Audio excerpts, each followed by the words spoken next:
Buenas y bienvenidos una vez más a este su canal, El Mundo de Richie, el segmento de estudio de medicina. 10 semanas de medicina interna. ¿Qué tal me fue en ese bloque?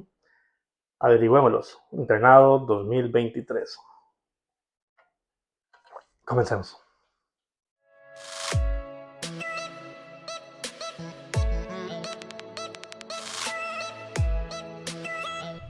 Bueno, como lo vieron en el video anterior, ya estaba cursando 5 semanas de medicina interna, el bloque de internado de medicina interna aquí en el Hospital Enrique Baltodano en Guanacaste, Liberia, Costa Rica. Y bueno, ya terminé el bloque, estoy por terminar, esta es mi 10ª semana y quiero compartirles cuál fue la experiencia completa al haber completado este bloque. Como les comenté previamente, medicina interna es una de las especialidades más densas que tiene pues la medicina en sí. De ahí se derivan un montón de subespecialidades, como sería reumatología, cardiología, como sería también nefrología, infectología, entre otro montón que hay. Ahora, al ser un bloque de medicina interna, uno creería que uno va a tratar en diferentes subespecialidades para tener pues un poco de ese sabor de las distintas. En el caso del Enrique Baltodano, nosotros rotamos por medicina interna meramente. Otras universidades sí rotan un poco por lo que sería nefrología y también emergencias. La universidad en la que yo estoy decide dejarnos justamente en medicina interna.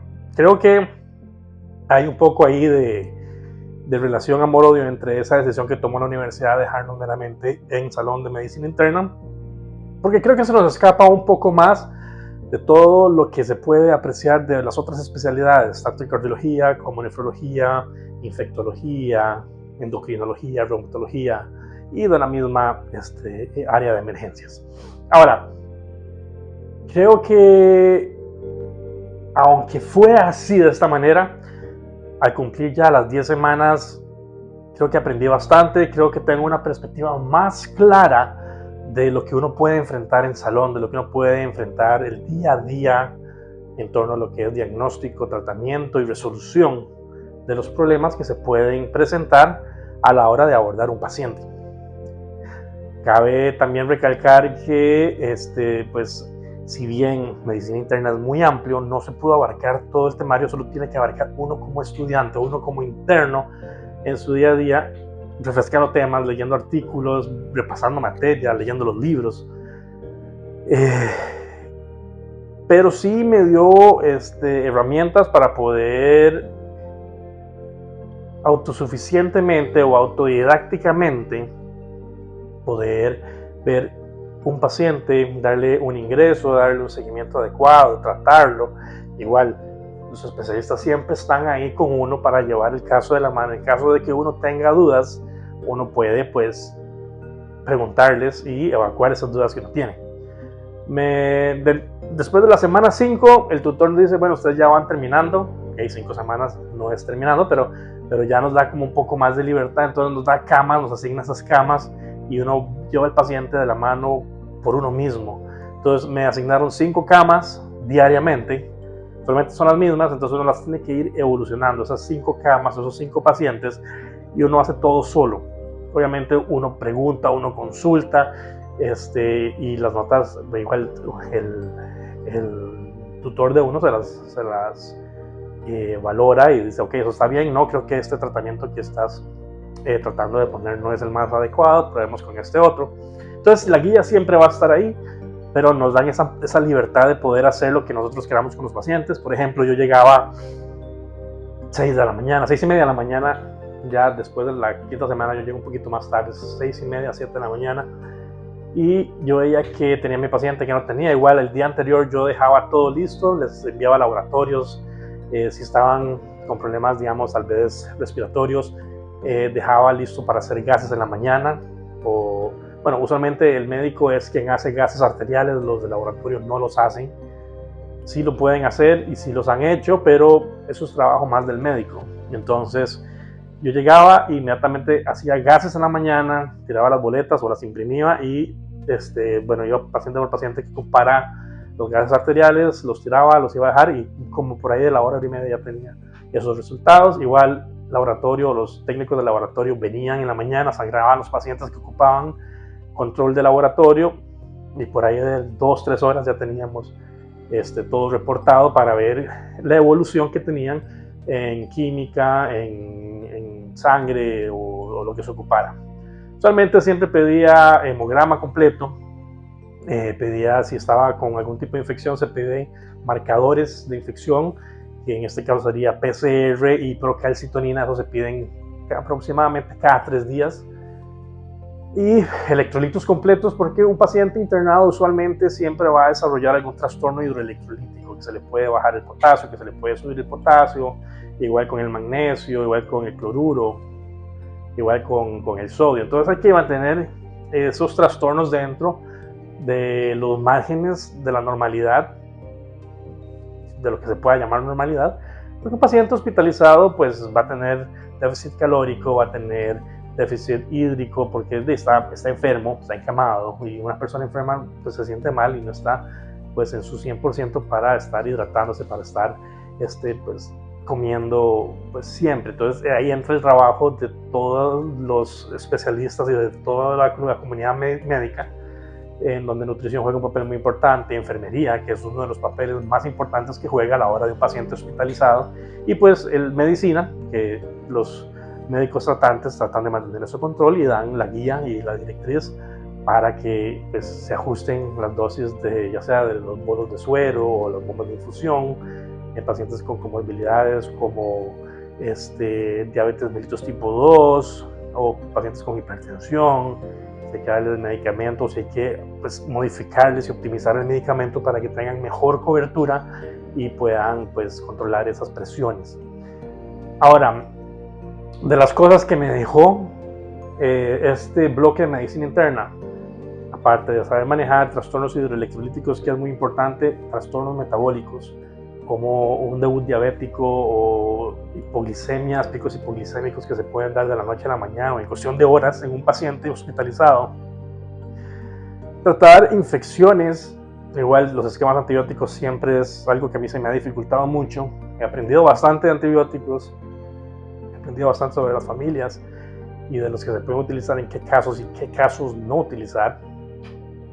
Igual eso es algo como un área muy gris ahí destacada, que antibióticos es como creo yo que los antibióticos o el tema de antibiótico-terapia y bacteriemias es uno de los temas más complicados para los médicos en sí. Uno pues se hace sus muletillas, se hace sus foros y sabe con cuál la gente utiliza qué antibiótico, pero más allá de eso hay un gran espectro de patógenos bacterianos que uno desconoce.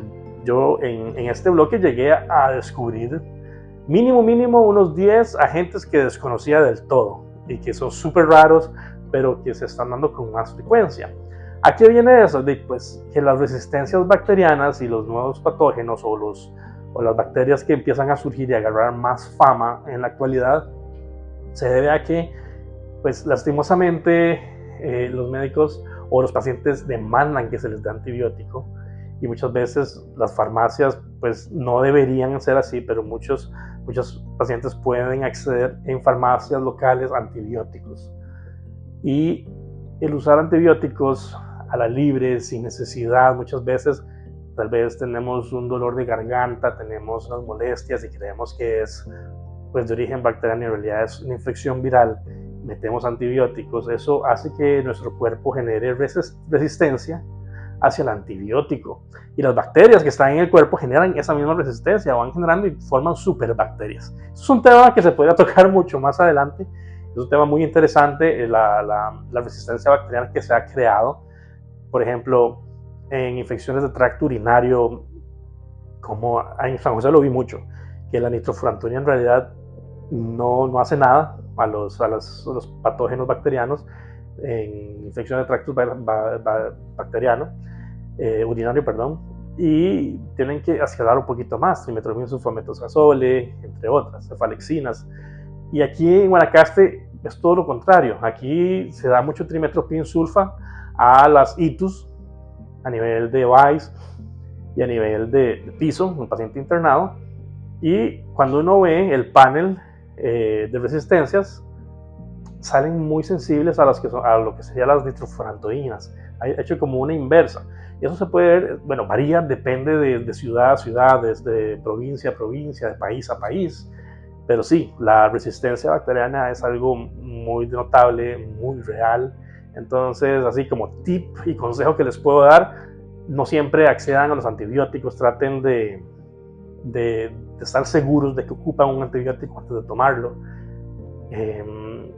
Y sí, esa es como la perla que les quiero dejar en este segmento de medicina interna. El antibiótico no siempre es el medicamento número uno. Hay otras formas también de combatir cosas si no son bacterianas. Obviamente, si estamos con una infección bacteriana, si estamos ante una bacteria resistente o una bacteria que nos está pues labilizando nuestro sistema inmune, pues el antibiótico es lo más necesario, y pues accedamos a él, hagamos el esquema completo. Esa es la segunda cosa, no dejen el esquema, ya me siento bien el tercer día, entonces dejo de tomar el antibiótico. No, terminen el esquema, usualmente son de 5 a 7 días lo que dura un esquema, termínenlo, y eso va a hacer que pues completemos el ciclo antibiótico y que la bacteria pues en realidad haya sido erradicada, no que quede ahí medio débil y después coja fuerza otra vez y pues comprometa nuestro sistema. Bueno, cambiando ya un poco de tema, muy agradecido con los tutores. No puedo decir que solo recibí aprendizaje de mi tutor universitario, el doctor que estuvo a cargo de Adrián y de mí como universidad. Aprendí un montón de él, la confianza que él me generó, ese aprecio profesional que nos brindó, que él siempre tuvo como ese carisma para querer que nosotros aprendiéramos bien, para que nosotros tratáramos a un paciente de una forma adecuada. Lo podíamos notar, Adrián y yo, en cómo él trataba a los pacientes. Él se alegraba tanto cuando un paciente mejoraba, cuando un paciente se podía extubar, cuando un paciente ya se podía sentar o se podía poner a caminar. Él lo reflejaba mucho en su actitud, y creo que eso es algo que yo traté de adoptar lo más que pude. Y cuando yo veo a un paciente que se le puede quitar un tubo, cuando un paciente ya está hablando, ya sonriendo, ya está comiendo, pues a mí también me da mucha alegría, y eso es algo que yo adopté mucho de mi tutor.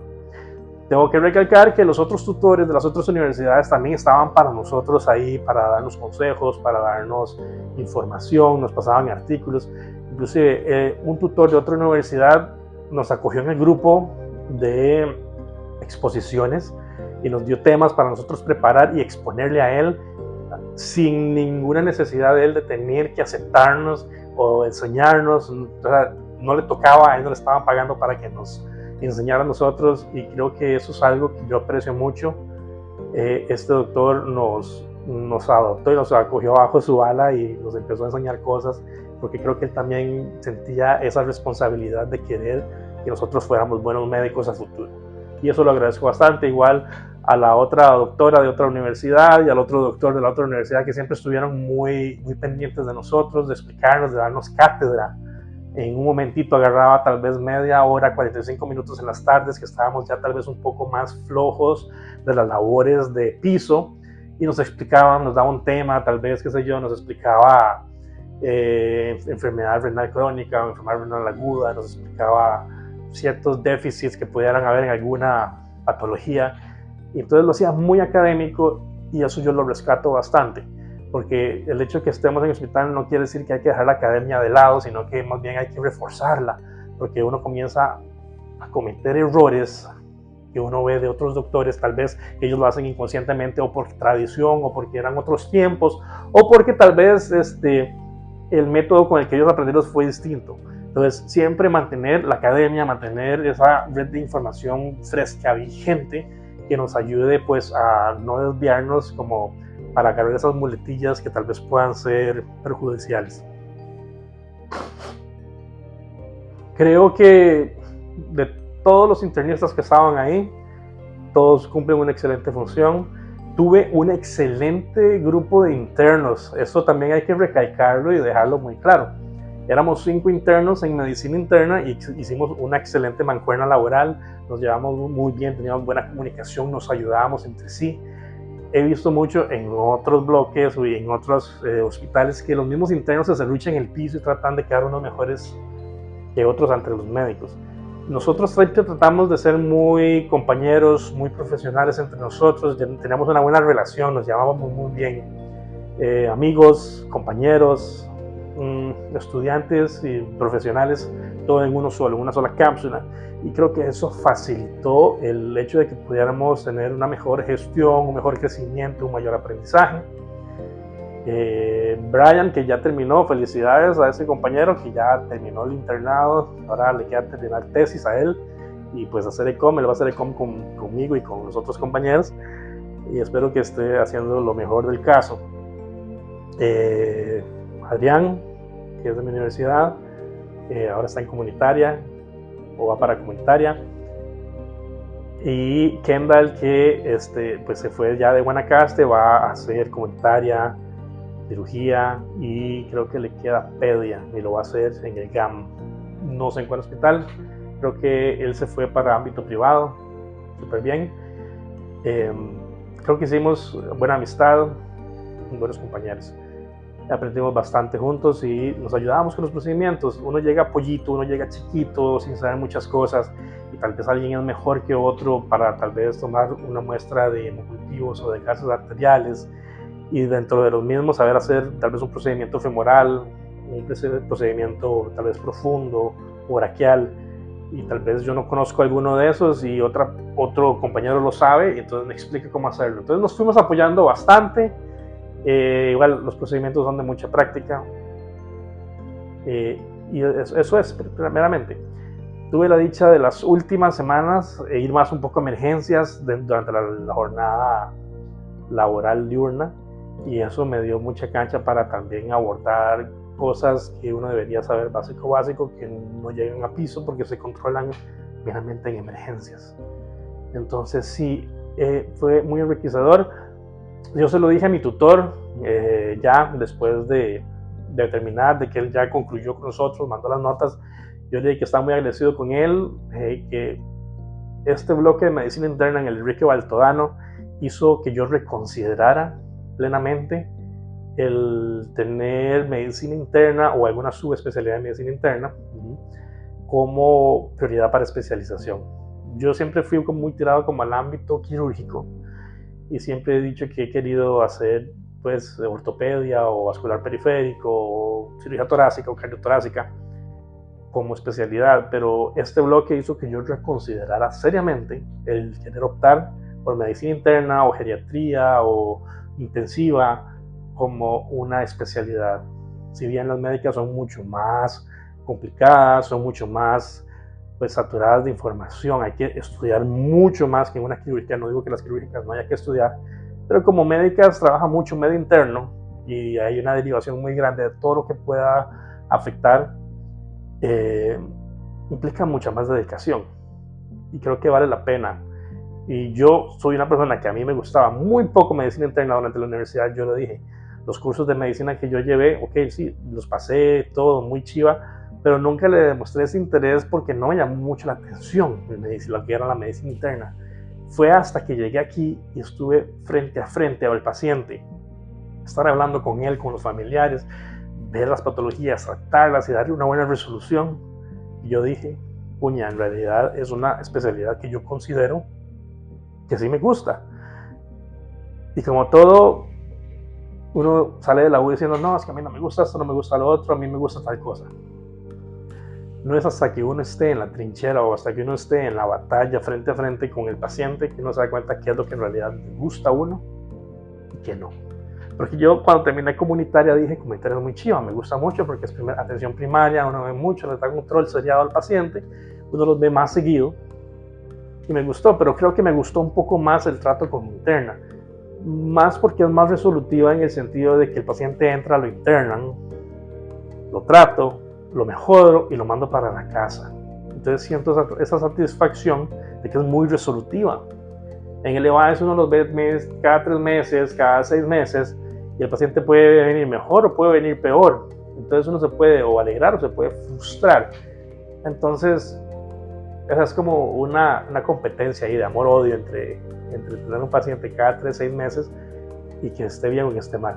El cambio piso, no muy resolutivo, o puede ser de ayudar al paciente a alcanzar una defunción o llegar a morir de una forma muy digna, muy cómoda, que haya hecho las paces con su enfermedad, con su situación, que la familia se entere y que esté con uno durante todo el proceso. Creo que hubieron un par que yo estuve con ellos durante todo el proceso, que se trató de hacer lo más que se pudo, no lograron salir del hospital, lamentablemente fallecieron, pero tratamos y dimos lo máximo de nosotros como doctores, como enfermeros, como terapistas respiratorios, infectología, etcétera, para que tuvieran el mejor tratamiento, tuvieran el mejor trato, tuvieran la experiencia menos dolorosa posible.